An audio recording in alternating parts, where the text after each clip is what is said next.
సీరియల్లో సినిమాలో నటించాలనుకుంటున్నారా? అయితే వెంటనే మా యాక్టింగ్ స్కూల్లో జాయిన్ అవ్వండి. హాయ్ హలో నమస్తే welcome back to Suman TV. ప్రస్తుతం మనతో పాటు ఉన్నారు motivational speaker, family counsellor, public speaker Rajani Ramma గారు. నమస్తే మ్యామ్. నమస్తే నవీన. మ్యామ్, కోల్కతా అభయ కేసు మనం ఎలా అయితే అనుకుంటున్నాం రోజుకు అప్డేట్ వస్తుందని చెప్పేసి, మరి ఈరోజు ఏంటంటే సందీప్ ఘోష్ ఎవరైతే ఆర్జీకర్ ఎక్స్ ప్రిన్సిపల్ ఉన్నాడో సందీప్ ఘోష్ ల్యాప్టాప్ మరదల ఇంట్లో, అంటే అత్తగారింట్లో మరదల దగ్గర ఒక ల్యాప్టాప్ దొరికిందంట. అంటే యాక్చువల్గా 2 ల్యాప్టాప్స్ ఉన్నాయి సందీప్ ఘోష్కి.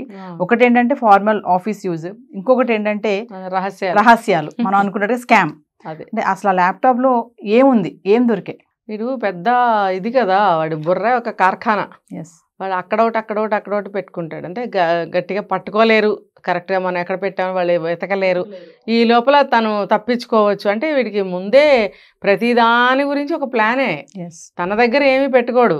ఏదో నైస్గా ఒక సెల్ ఫోను ఏదో అంతవరకే. ఇతను ఏం పెద్ద శ్రీరామచంద్రుడు అనుకోవాలి.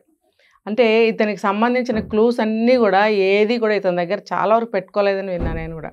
మరదల దగ్గర కొన్ని, అక్కడెక్కడో కొన్ని, ఈ వేరే వేరే బెంగాల్లో కూడా, నార్త్ బెంగాల్లో, వెస్ట్ బెంగాల్లో ఆస్తులన్నీ కూడా చాలా కొన్నాడు. అవన్నీ కూడా ఎక్కడెక్కడెక్కడో పెట్టాడు.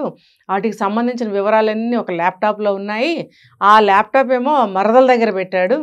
అంటే భార్య చెల్లెలు అర్పిత ఏదో ఆవిడ దగ్గర పెట్టాడంట. అంటే అలా పెడితే ఎవరికి కూడా తెలియదు అని.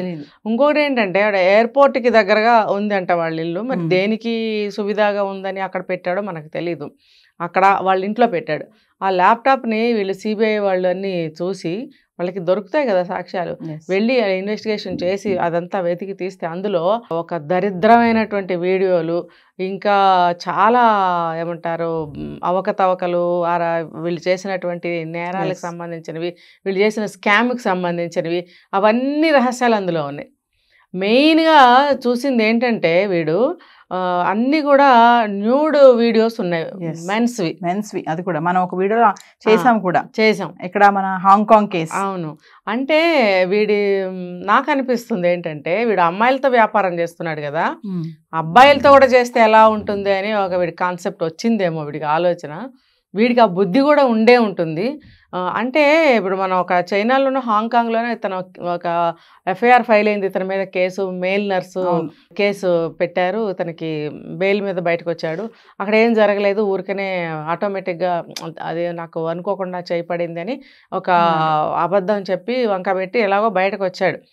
కానీ నేను అందరూ అనుకుంటున్నాడు, రెండో కోణంలో నాకు ఆలోచన వస్తుంది ఏంటంటే వీడు ఇక్కడ అమ్మాయిలతో వ్యాపారం చేస్తున్నాడు కదా, ఇది కామన్.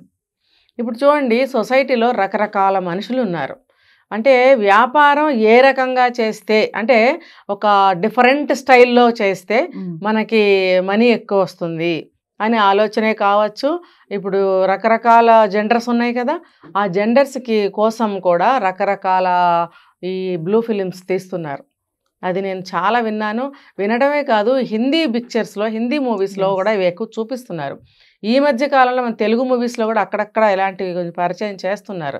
అవి ఎంత ఆరోగ్యకరమైన పరిచయాలా చెప్పండి. మూవీస్లో పరిచయాలు చేస్తున్నారు. ఇవన్నీ కూడా జనానికి తెలియని విషయాలు మూవీస్ ద్వారా తెలుస్తున్నాయి. ఇక్కడ మారుమూల ఉన్న మనిషికి కూడా ఇలాంటి నాలెడ్జ్ అందుతుంది. ముఖ్యంగా ఇలాంటి విషయాలు చాలా ఫాస్ట్గా వెళ్తాయి. సో వీడేంటంటే అలా ఏ ఆలోచనతోనైనా కానీ, ఇప్పుడు డిఫరెంట్ జెండర్స్ కోసమే కానీ, లేకపోతే వాడికి సెల్ఫ్గా ఇంట్రెస్ట్ ఉండి కానీ, లేకపోతే ఒక డిఫరెంట్ బ్లూ ఫిల్మ్స్ చేసి మార్కెట్లోకి వదిలితే కానీ మనీ బాగా ఎర్న్ చేయొచ్చు, బిజినెస్లో బాగా లాభాలు రావచ్చు అనే ఒక ఆలోచన కావచ్చు. ఇందులో ఏ ఒక్క కారణమైనా కావచ్చు. మెన్స్ న్యూడ్ వీడియోస్ ఎక్కువగా చూస్తాడట వీడు. అంటే ఇది ఎలా చేయాలి, దీనికి ఎవరు సరిపోతారు అనేటువంటి పిక్చర్స్ కానీ వీడియోస్ కానీ తెప్పించుకొని వీడు వాచ్ చేస్తున్నాడేమో, వాచ్ చేయటం కోసం తెప్పించుకుంటున్నాడేమో. తర్వాత వీడి స్వలాభం కూడా ఉందేమో. అంటే వీడు కూడా దానికి అలవాటు పడ్డాడేమో, తనకి ఉపయోగపడతారు. నెక్స్ట్ అంతే కదా, ఇప్పుడు అమ్మాయిల్ని కూడా వీడు వాళ్ళని వాడుకుని తర్వాత బ్లూ ఫిలిమ్స్ తీసి చంపేసి ఏవేవో చేశాడు కదా, అలాగే అబ్బాయిల్ని కూడా ముందు తను వాడుకుని తర్వాత ఫిలిమ్స్ తీసి మార్కెట్ చేసుకోవాలని వీడు ఆలోచన కావచ్చు. నాకైతే ఇట్లా అనిపించింది. సో ఈ న్యూడ్ మెన్స్ వీడియోస్ ఏవైతే ఉన్నాయో చాలా ఉన్నాయి, నెంబర్ ఆఫ్ ఉన్నాయి.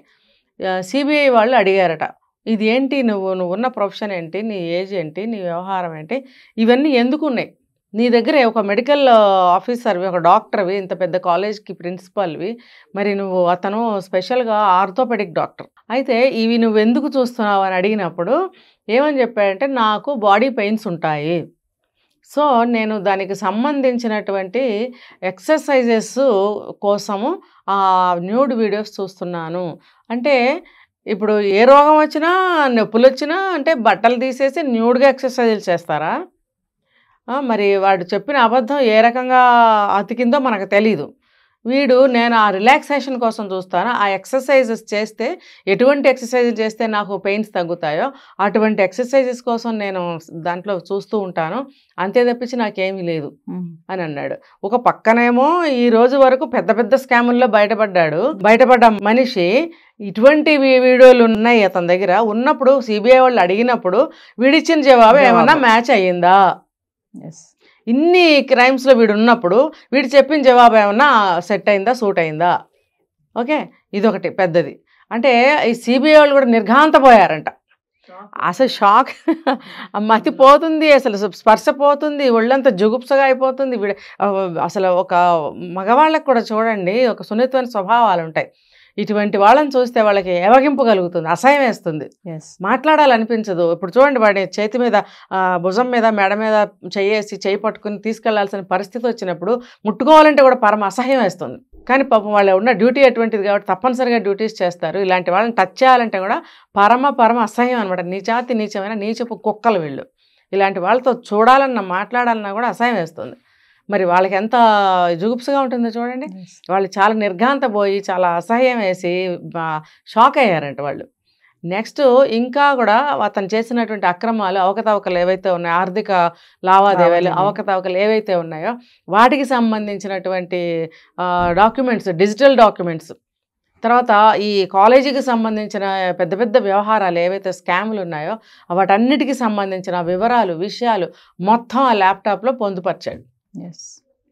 సో శుభ్రంగా దాన్ని తీసుకుని హ్యాండ్ ఓవర్ చేసుకున్నారు వాళ్ళు. ఇప్పుడు వాళ్ళ మరదల్ని కూడా ఇంకా ఏమన్నా ఉన్నాయని చెప్పి వాళ్ళ మరదలు అర్పిత ఎవరైతే ఉందో ఆవిడ, భార్య సంగీత ఘోష్, ఇద్దరిని కూడా 6 hours ఇంటరాగేట్ చేశారంట సిబిఐ వాళ్ళు.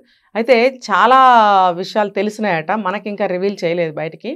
తర్వాత ఆవిడ ఎవరైతే అర్పిత ఉందో మరదలు, వాళ్ళ ఇంట్లో కూడా 12 గంటల పాటు మొత్తం సెర్చ్ చేశారు అని చెప్పి దొరికాయని కూడా చెప్తున్నారు. కానీ మనకి ప్రతి ఒక్కటి బయట పెట్టరు కదా, వాళ్ళు వాళ్ళ డ్యూటీలోనే ఉంటారా, బయటకి ఇవన్నీ రివీల్ చేస్తారా? యాజ్ పర్ రూల్ రివీల్ కూడా చేయకూడదు. ఏంటంటే సింపుల్గా ఉన్న విషయాన్ని ఘోరంగా చిత్రించవచ్చు, ఆ ఘోరంగా ఉన్నదాన్ని ఇదేమీ లేదు అని చెప్పుకోవచ్చు. రకరకాలు ఉంటాయి వాళ్ళకి ప్రాబ్లమ్స్. సో అవన్నీ మనకి యాజ్ ఇట్ ఈస్గా మనకి రివీల్ చేయరు. సో జరిగింది ఇది, వాడి ల్యాప్టాప్ వ్యవహారం. అది ఒక్కటే కాదు, ఇంకా చాలా ఉన్నాయి వాడి. ఒక్కొక్కటి బయటకు వస్తాయి, మనం ముందు తెలుసుకుంటాం. అంటే ఒక పక్కన మెడికల్ మాఫియా ఒక ఎత్తు అయితే, మళ్ళీ ఇదొక కోణం మేడం సందీప్ ఘోష్లో. అంటే మగవాళ్ళతోటి ఆ యొక్క ఫీలింగ్స్ కానీ, మెన్స్వి న్యూడ్ వీడియోస్ ఉండడం, అంటే అది ఎంత మెంటాలిటీ. ఇంకొకటి ఏంటంటే డబ్బు దాహం. ఏ దారిలో వెళ్ళి డబ్బు సంపాదించాలి, ఏ దారుల్లో వెళ్తే ఇంకా డబ్బు సంపాదించవచ్చు, అది ఎంత దరిద్రందైనా సరే అనవసరం. అది ఎలాంటి పని అయినా సరే మక్సద్ ఏంటంటే డబ్బు సంపాదించాలి, అంతే.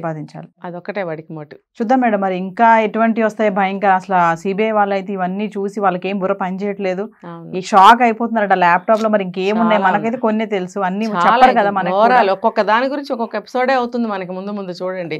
ఎందుకంటే ఇప్పుడు 17th డేట్ పెట్టినప్పుడు వాళ్ళు కూడా స్పీడప్ చేశారు దర్యాప్తు అనేది, ఇన్వెస్టిగేషన్. సో ఇప్పుడు రోజు రోజుకి బాగా వచ్చేస్తాయి చూడండి, మనకి టైం కూడా సరిపోకపోవచ్చు. సిబిఐ కూడా చెప్తుందంట మేడం, ఇంకా భయంకరమైన దృశ్యాలు ఉన్నాయి, ఇవన్నీ మేము పబ్లిక్ కి చూపించకూడదు కాబట్టి మేము రివీల్ చేయట్లేదు అని చెప్తున్నారు. చూద్దాం మేడం ఇది ఎంతవరకు వెళ్తుంది అనేది. Thank you.